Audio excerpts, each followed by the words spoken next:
An Egyptian television channel recently aired an interview during which the guest spoke about how President Recep Tayyip Erdogan of Turkey and his government have been supplying weapons to some prominent terrorist groups in parts of the Middle East and Africa.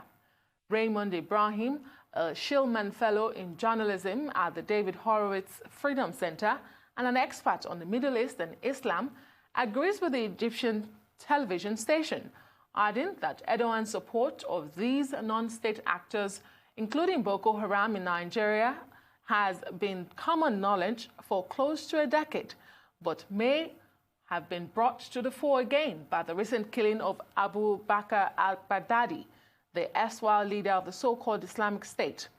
For a greater focus on this, we are now being joined by Brigadier General Onyeama Nwachukwu, spokesman of Nigeria's Defense Headquarters.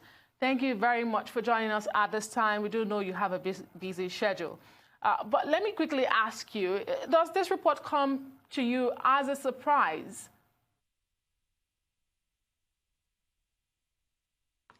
It's not coming as a surprise. Go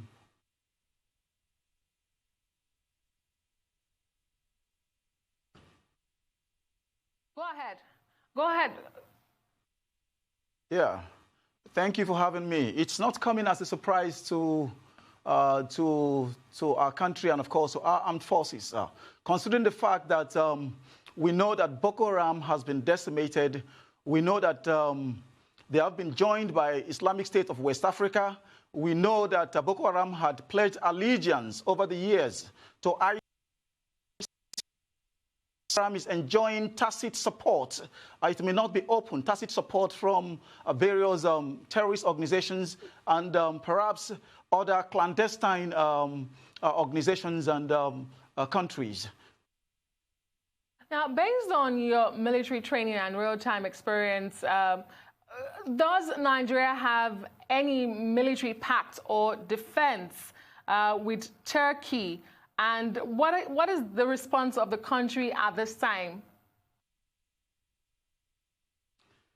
Well, I'd like to say that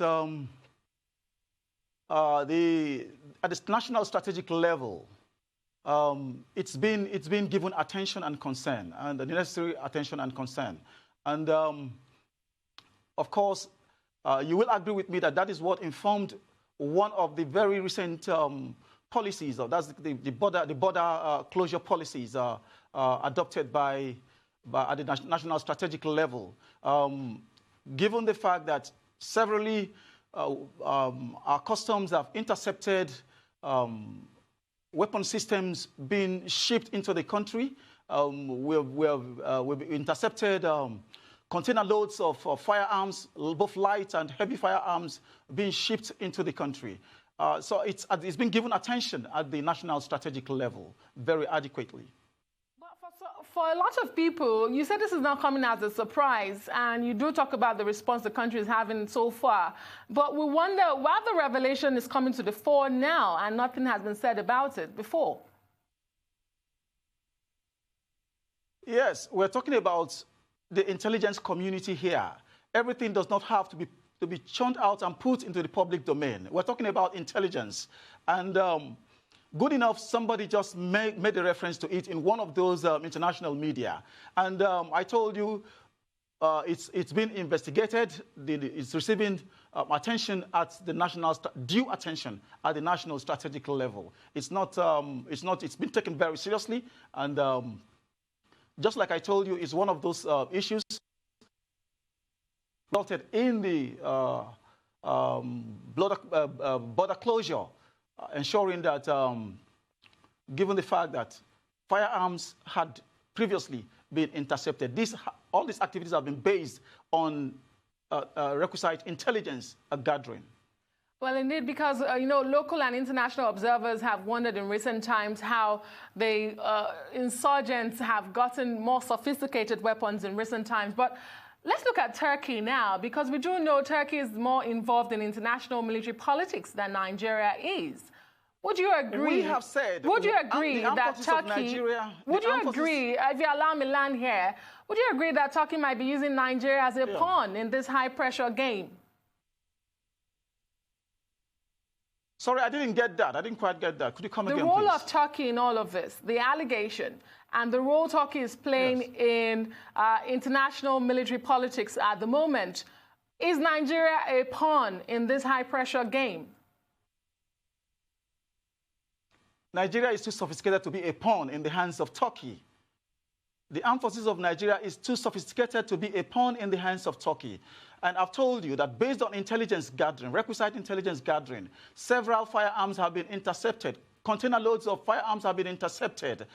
At the national diplomatic level, that's a different issue, which I wouldn't like to delve into. But talking about intelligence gathering, which concerns the armed forces of Nigeria and other security agencies, we are doing the utmost. We are doing our work round the clock to ensure that we gather enough intelligence about what comes into comes into Nigeria, what goes out of Nigeria that could compromise national security. I think that is the utmost and very important to the armed forces of Nigeria. And how much of an assurance is Nigeria expecting from Turkey at this time to exercise this allegation or, the claims, because you do say you're investigating? How much of a response have you gotten from the Turkish government at this time?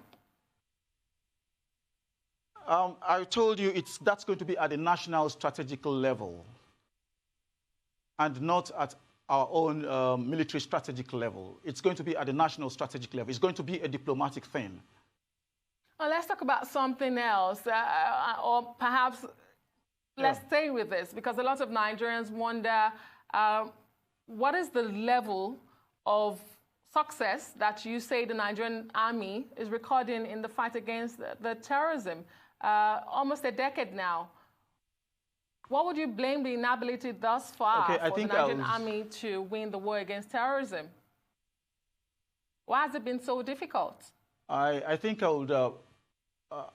Well, it's a big national security challenge, and it's not only peculiar with Nigeria. I need you to understand the fact that there is an increasing employment of the instrument of violence by non-state actors globally. It is an international thing.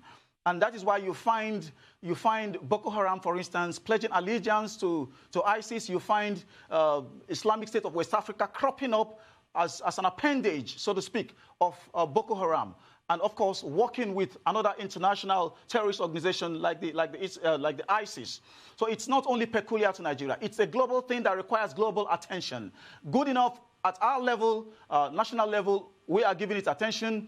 The security situation in the Northeast, compared to what it used to be far back 2009, is far, far better as we speak today. There is socio-economic activities are beginning to be restored in the Northeast. There is governance going on in the Northeast. People are going about their normal businesses, and we are dominating the theater operation. We are dominating the battle space. We are pushed the terrorists out of the various towns in the Northeast and sent them into the tumbus, that's the islands, where they are hibernating, and from where they come out once in a while to attack soft targets. So I think we have made huge success relative to what it used to be in the past. You will recall that far back 2009, Boko Haram was almost approaching Lagos. We had sleeper cells, I beg your pardon, of Boko Haram in Kogi State. We had them in Abuja. They were all over the place. People could not sit out to socialize freely within the society. But today, we flip the coin over. You find out that it's a far cry from what it used to be. Boko Haram has been pushed out of all these communities and pushed far into the tumbus, where we call the islands. And today we have governance going on in Borno State, in Yobe State, in Adamawa State, in Bauchi State, in Gombe State. And we have our troops dominating the battle space. And we do commend the men of the armed forces. Socioeconomic life has been restored in those places. Indeed. We do commend the efforts of the armed forces so far. Very quickly to something else. We do know about the Operation Crocodile Smile 4 in operation in the southwest. Tell us what has been the success story so far, because we do see an increase in robbery attacks, especially in border communities along Lagos and Ogun. What is going on? Very briefly. Yes, that's an internal security operation, one of the internal security operations led by the Nigerian army. And it's meant to do what? It's meant to work with the police, with other security organizations to address emerging security challenges in that part of the country. We have had issues of abductions and kidnaps. We have had issues of assassination. We have had issues of ethnic communal clashes. We've had issues of herders-farmers clashes. These are the security challenges that we are jointly addressing with the other security agencies. And I think yes. Unfortunately, we're out of time, but thank you so much. We do appreciate you, Brigadier General Onyeama Nwachukwu, spokesperson of Nigerian Defense Headquarters.